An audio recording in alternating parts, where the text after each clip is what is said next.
Welcome back to Jimmy and the Pulsating Mass. This is Grandma Party. This is Kasey. Dude, you came back. I did. You tricked me somehow. I was going to say, from doing no interviews to coming back, I mean, what's my secret? I guess I did one, and then I was like, oh yeah, this is, isn't that bad? Like, I didn't totally shit the bed, so. There's a saying I have in the divorce law, which is good dick is a prison. It's not applicable here, but it just seems right. Okay, I'll go with it. Yeah. Sorry. There is two last memory stones we have to get. Oh, you're really wrapping up then. Oh yeah, this is the last one except for that video, and you know which one I'm talking about. Oh, right, gotcha. Have you done the End of Heart prison yet? That is what we're doing today. Ooh. Yeah, you get that fight. Yeah, curious to see how that one turns out. Well, I include one failure so I can pad out the video. But I'm not doing this without saying goodbye to Covens. I love Covens. I'm glad you like Covens. He ended up being a lot of trouble. Wait, how was he a lot of trouble? Because you don't have to get him. At the beginning of the game, if you don't give him a nutrition cube, Rubik doesn't take him along with him.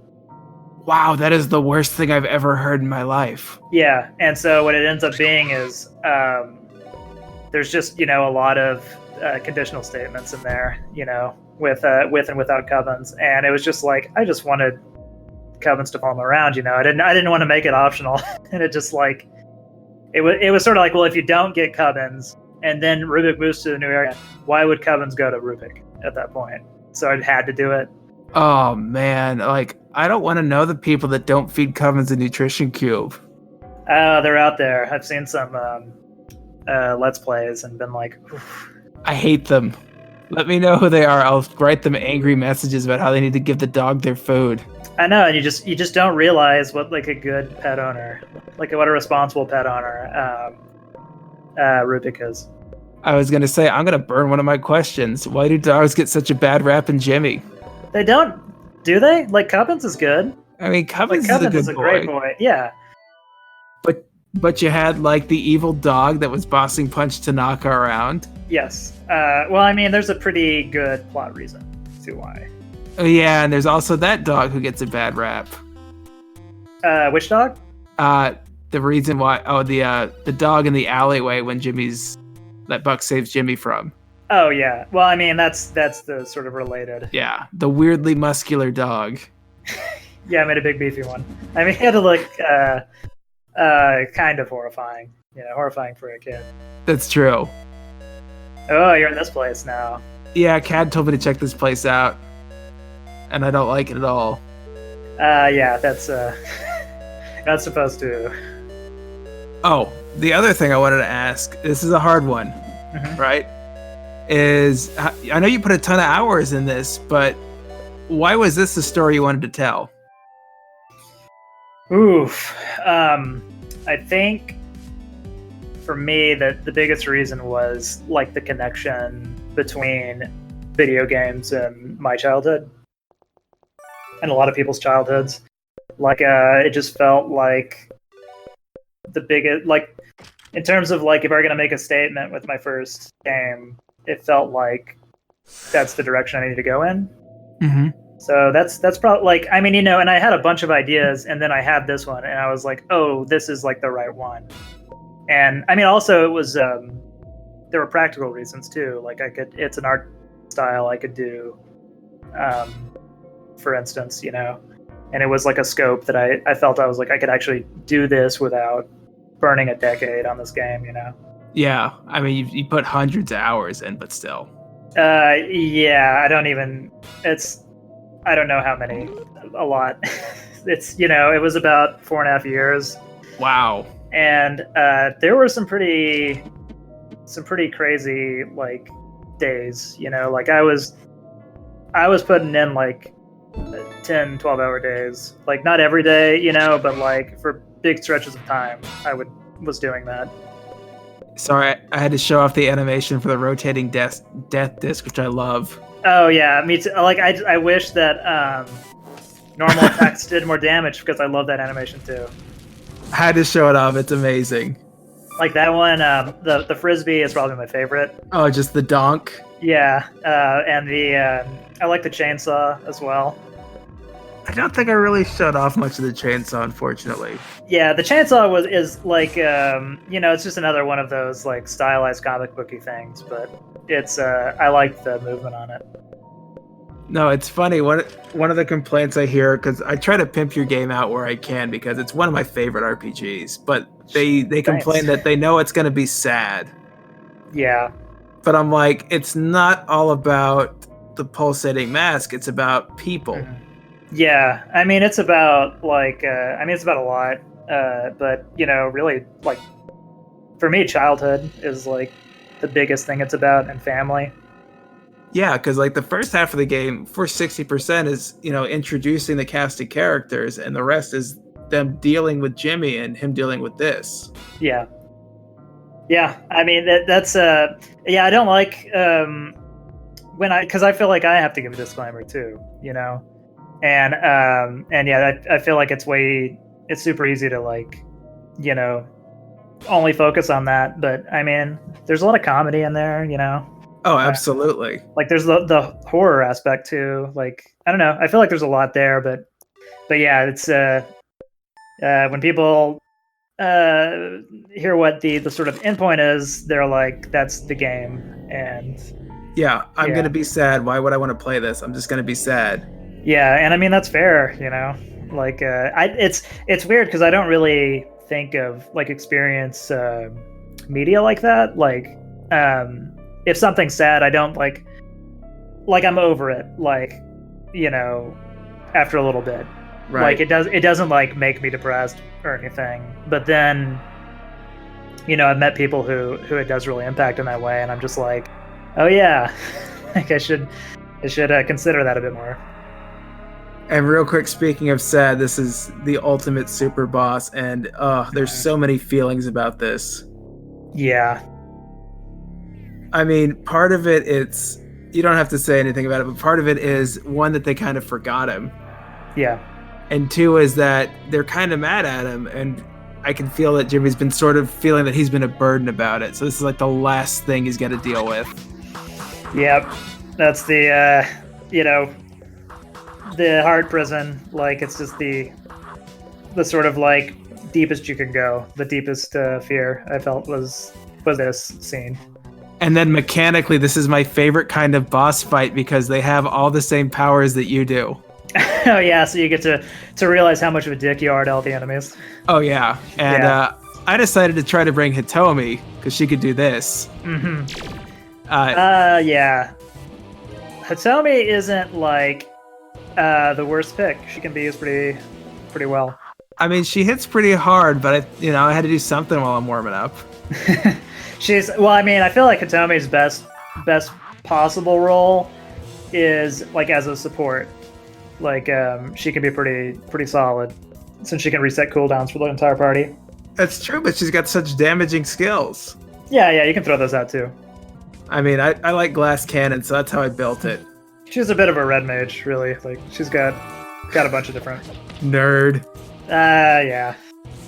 And I'll be honest with you, is this whole series of fights took me 55 minutes, and I had to edit it down. Oh, what, these, just this family fight? Just the family fight. Oof. Yeah. Yeah, it can be tough. Because I got mad at this one, and I decided to try to do something different and take out somebody else that's different first. Oh, no. Oh, yeah. I had to leave this in. I'm sorry. This is going to be bad. You know what's going to happen. Yeah, I know exactly what's going to happen. I'm like, Buck is the hardest part of this fight. Yeah, I mean, as you know, Helga's really the hardest part, as we're about to see. But yeah, no, Buck he's the heaviest hitter. Yeah. The problem is if you take out Helga first, every character has something they trigger on at like 50%. Mm-hmm. And Buck will go rage, and Buck will just start downing people. Yeah. It's just like same as if he has inner rage. It's 1 to 2 hits at random. Mm-hmm. And even with all these maxed out boys, he will still put you down. He will, yeah. And I'm just like, at this point, we're done. we've. And everyone's got all the same moves you do, which is, I love this. And we're just, I said, fuck it at this point. We gotta restart. All right, I thought the video like glitching out or something. I just went, you know what? We're not winning this one. We've already blown our wad. We used the combo. Who replaces Hitomi? Well, you gave me some advice in the Dark Demon fight last time around about who's good. And so... Did you actually go with Punch? Oh, yeah. Oh, awesome. No, but not enough people use Punch. Like, people like Punch a lot, but they don't use him as an interrupter, and he's great at that. You know, I didn't really use him as an interrupter. I used him as, like, a second Helga. Oh, okay. Interesting. I would use, give him, like, a perpetual motion device on my playthroughs. I didn't even think about that. And then and just boost his speed up and give him his scare tactic. Oh man, that's actually a really good idea. Yeah, scare tactic and psych, and then give him like if you really want to like break it, use Roman candles on your downtime. But he can also, if he's got perpetual motion, he hits decently hard anyway. Huh. See, what I was gonna do is I was gonna use his magnificent combo at 1,000 times damage and called shot, so I'd have 2 real heavy hitting dudes. Yeah, that's not bad. Like that's actually a pretty heavy single hit. Oh, next question: is there anything you would change about the game? Is there anything I would change? I mean, yes, but I would need mainly the stuff I would change is like mechanical stuff that I'd clean up. I'd potentially do on-map encounters and like change that whole system. Like this is just saying I can do whatever I want with the game, right? And instead of like, because a lot of that was I was working with RPG Maker, so I needed to make it like doable because RPG Maker doesn't do hit detection well at all. So having like on-map encounters you could do, but it's kind of janky. Yeah. So like, and I mean like, I would like the encounter system on this game is kind of insane. Like it's not built in. It's not using like a built-in encounter system. Like it's all like evented in and like the whole exclamation point thing. So this is actually like I'm not using the engine's like random encounter system. Like it's actually like it's like rolling. I'm like rolling a die and like doing it all myself. Oh shit. Yeah, it's totally like for the small amount I got out of it, like it wasn't worth it. But yeah, like and I'd probably have on-map encounters, and that would change like the level design like fundamentally. So I mean, like a lot of that stuff I'd change. Like writing wise, like there are maybe a few small things, but nothing major. Like I'm pretty happy with it. I mean, if I could do anything, I'd have like an art team make better art for it. Honestly, I love the art. I think it's got a great style, especially these character portraits here. Yeah, except for Buck's hand, it's kind of messed up. He just broke his fingers. Yeah, he's fine.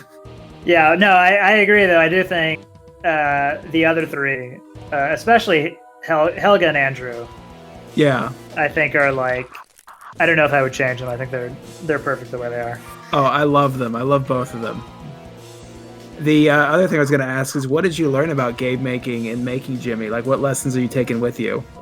Well, I had done another game before this that was a full-length RPG that is not worth playing. So this isn't a recommendation or anything. But I mean, I think I got a lot of the like sort of larger scale stuff from that already. And then I had a few other like small games I made. So I think I learned, like, this is kind of like the apex of what I learned with RPG Maker. So I didn't really, there's nothing here that I really, like any, like big lessons in terms of like game design and stuff that I learned from here. Because it was stuff that was like, this is stuff that I'm feeling confident with now and I'm going to do like this is like I said, the apex of what I've been working towards. Gotcha. I got to talk about the mechanic real quick. Okay, sure thing. Is that you can one-shot Helga or pretty much anyone in here by stacking all your buffs. Yes. Right. You can inspire Jimmy. You can have him called shot. You can top on analysis, do mana burn.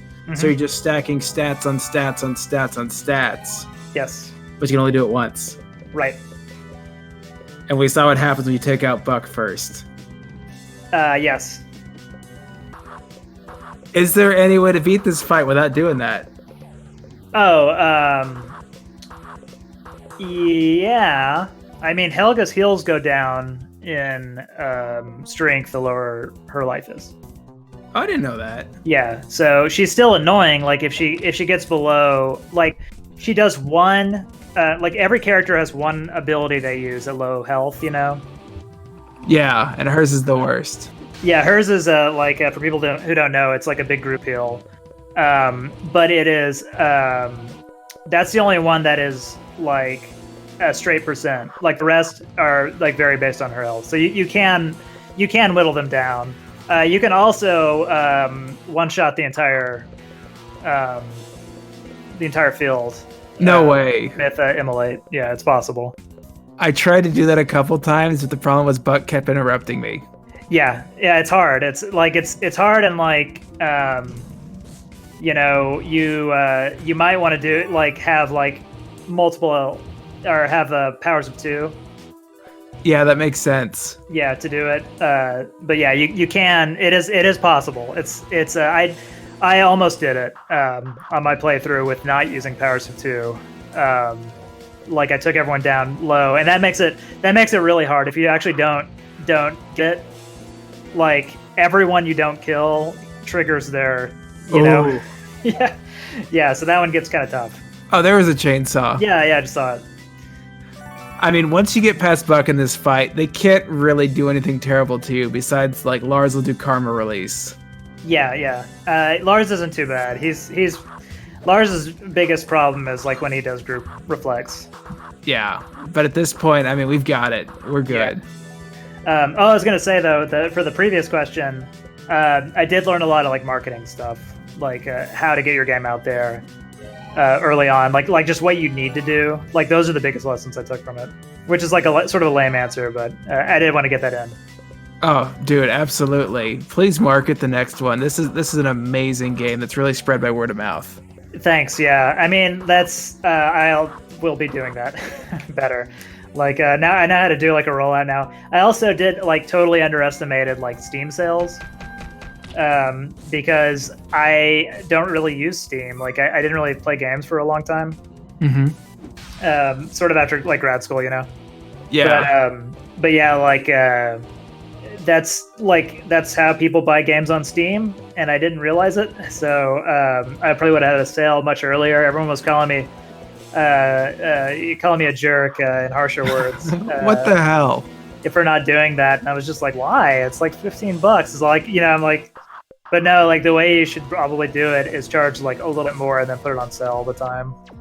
Oh, the shame. Yeah, no, it's lame, but it's like, I don't know. I feel like $15 is like undervaluing the game. So, I mean, it's a great investment. I've got 110 hours at this point. Damn. I mean, I played it a couple times and left it on overnight, but that's still good. Yeah, I mean, it should be about like a 40 to 50 hour game generally.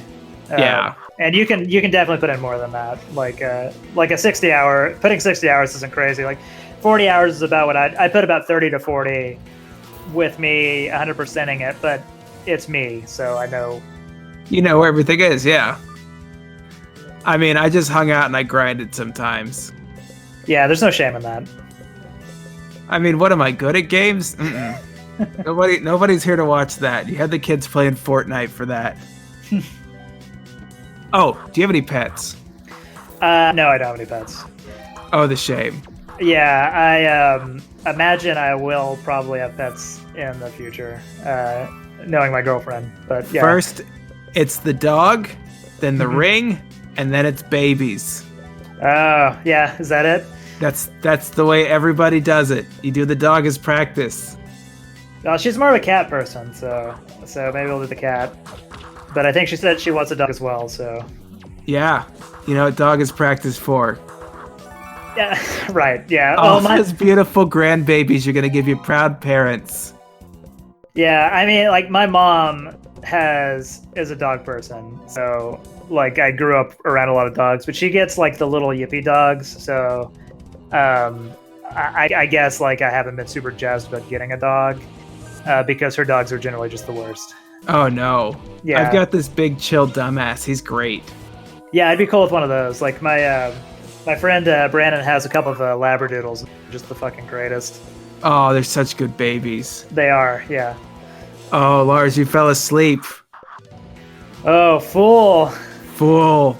Yeah, that was one. I like that dynamic of this fight, that he could. He is the tank, but once he goes to sleep, it's just like, okay. I learned my lesson with the dragon. Yeah. Okay, we're gonna wait till he falls asleep and then boot him as hard as we can. We're good. I was gonna say, you still playing Iceborne? Yeah, I played it all day Sunday, most of the day yesterday, and then this morning. Oh, so. Right, I have another game question, right? Oh, all right. What's the deal with the paper bags and the Guardians? Oh, that was just a way to get like the like those emoticons on their faces, you know? Oh, okay, cool. That's it. I mean, like, I've seen some people asking about that. I checked out the thread one, but other people have sort of talked about that too. And you're talking about the Somethingawful thread? Yeah, the Somethingawful thread, yeah. Yeah, there's just a way to get those emoticons on there, and I feel famous. Just to tie the characters, or like the dungeon to specific characters. Oh, and then you got to call out, what's your favorite piece of fan art? Oh, jeez. Oh God, I don't even know. There's so many good ones. Like Cat has done so many. Like half of what Cat has done. I would put half of what Cat has done as like my favorites. Like there's so many good ones. Oh, I know. They're so crazy. Like the Johnny Knives being surrounded with knives, and they're like knives being held by different characters, and you can just tell from their arms like what they are. That looks so cool. They did that LGBT. I love that one. That was super neat. Like I didn't expect that kind of fan art, from Jimmy, and then it comes out and it's like, oh, awesome, Dude, there was a ton of fan art compared to other games. Yeah, it's mostly generated by CAD, but yeah. I mean, if you poke around, I think it's just because people got so attached to the characters. Oh, and Ty Tuesday, someone during his stream did one of the of Mutt, and it looks so wicked. Thanks, man. It's a pleasure.